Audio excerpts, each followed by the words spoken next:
Well, we landed in Lake County. I was working for my current employer, and there was an opportunity to do the same job I was doing in the Atlanta area back in Florida. We chose Clermont because we liked the area. It was a little out of the way, not right in the middle of Orlando, and it seemed like a really nice community. And we discovered Howey in the Hills, and we opened up a business called Hair in the Hills, in Howey in the Hills, a full-service hair and nails and so on and so forth salon.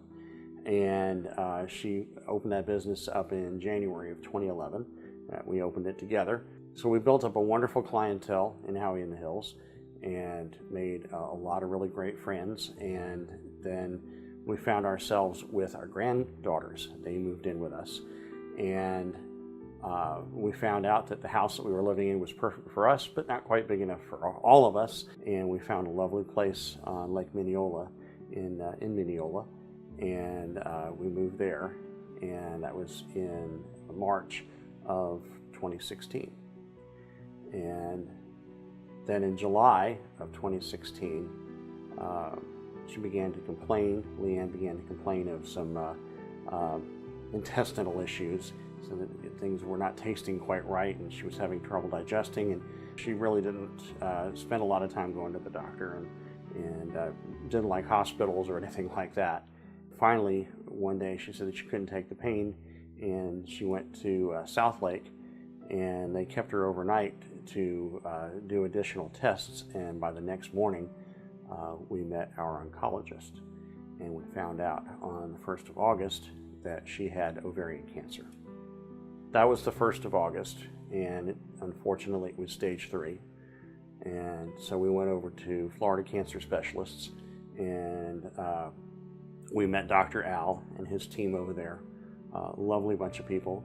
And when we got through, as devastated as we both were, and Leanne looked at me and she said, "I'm going to fight this." She didn't like doctors, didn't like hospitals. She had a real hard time with that. And I was surprised at her resolve.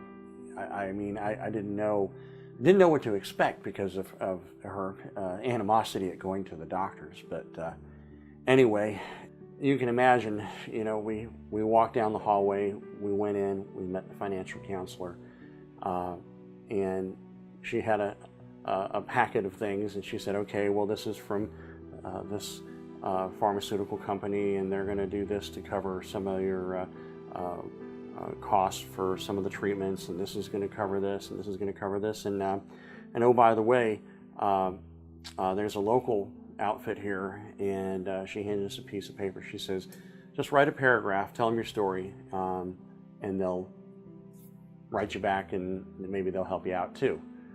And of course, we got home, and the paper sat on the desk for a day or two, and we shuffled through it, and I pulled the thing out, and it said Greater Clermont Cancer Foundation. And I read through it. It was pretty brief. It was pretty to the point.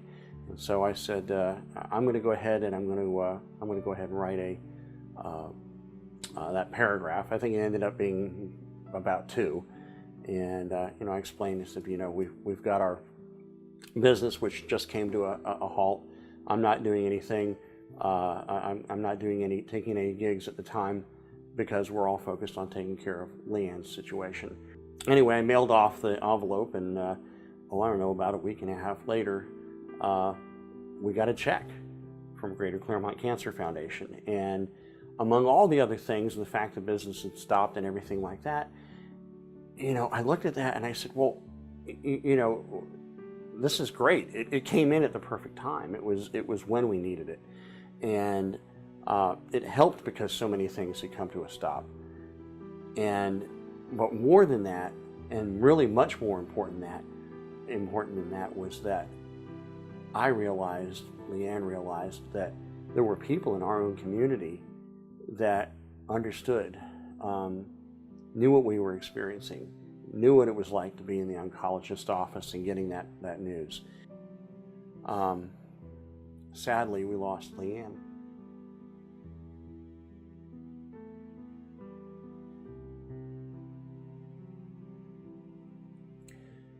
due to an infection that she couldn't fight off on the 26th of August.